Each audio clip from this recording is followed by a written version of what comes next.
J'aimerais ramener les gens dans la parabole de Jésus-Christ qu'il a donné des deux maisons.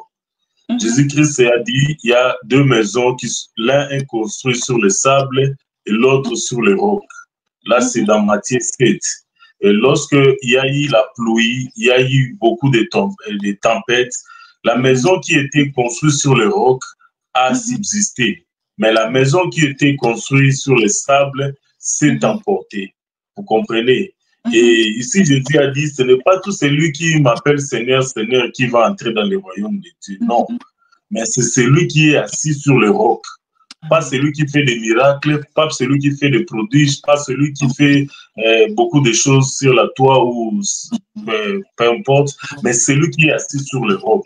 Voilà pourquoi la fondation est très importante, que la maison soit bien solide, parce que nous tous, comme nous vivons, il y a des moments des épreuves.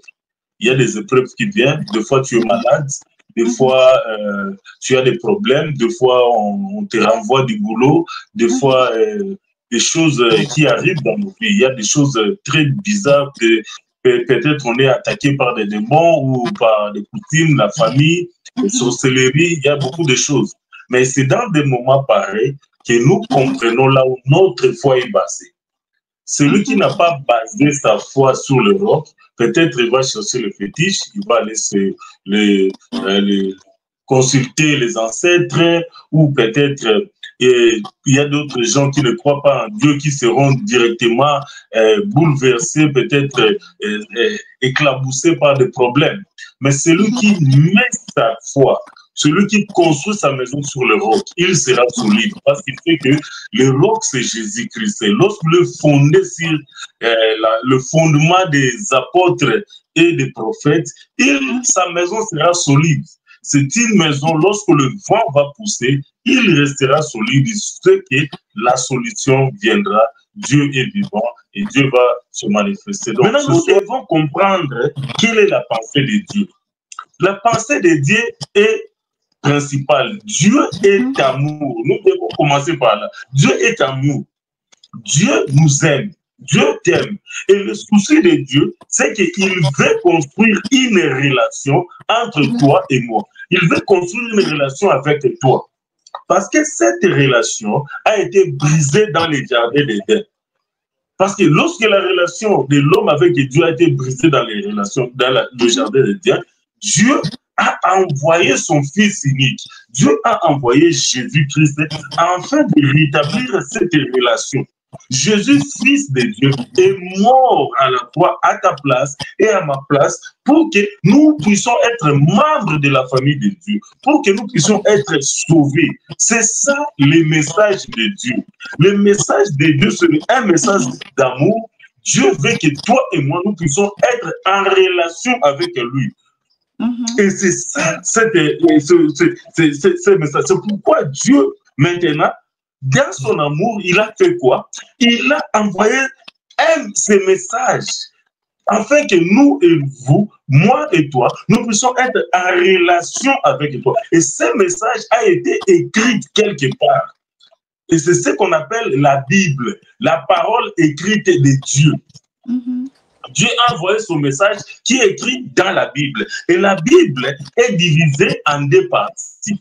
Il y a l'Ancien Testament et le Nouveau Testament.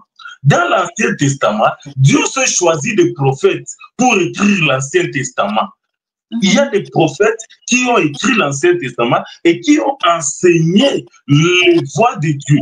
Ils ont prédit que le Fils de Dieu viendra. Il viendra à un temps comme ça, il mourra à la croix pour que les gens soient sauvés. Donc, les prophètes qui ont donné le message de l'Ancien Testament dirigeaient les gens vers Jésus-Christ. Vous voyez? Vers un sauveur, un Messie qui devait venir.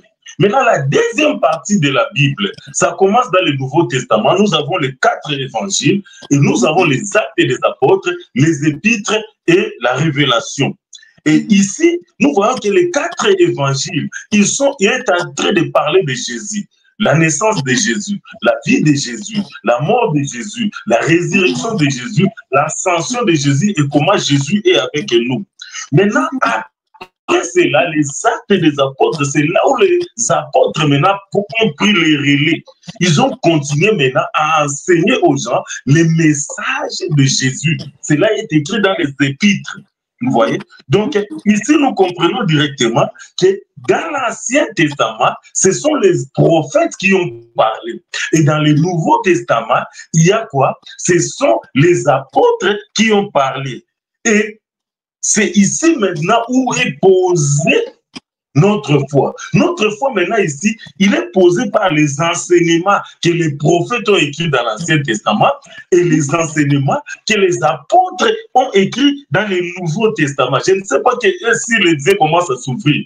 Donc, nous sommes fondés par les enseignements des apôtres du Nouveau Testament et des prophètes de l'Ancien Testament et rien d'autre enseignement. Notre foi doit être basée sur les enseignements qui sont dans l'Ancien Testament et les enseignements qui sont dans le Nouveau Testament. C'est ça l'interprétation de cette écriture. C'est ça même le message de Dieu. Il n'y a pas d'autre enseignement. Il n'y a rien d'autre. Et ces deux enseignements sont différents des 5 ministères que nous avons aujourd'hui. Les 5 ministères que Dieu a donnés, ils sont en train d'enseigner les gens par rapport à ce que les prophètes ont parlé dans l'Ancien Testament et les apôtres ont parlé dans le Nouveau Testament. Aujourd'hui, notre foi est basée sur l'Ancien et le Nouveau Testament. Donc, nous sommes ancrés dans la Bible et rien d'autre. Quelqu'un ne peut pas amener d'autres enseignements qui n'est pas dans la Bible. Ça, ce n'est pas la foi chrétienne. La foi chrétienne est fondée par les enseignements des prophètes de l'Ancien Testament et des apôtres du Nouveau Testament. Et tout ce qui vient après cela est anti-biblique, anti-chrétien et diabolique.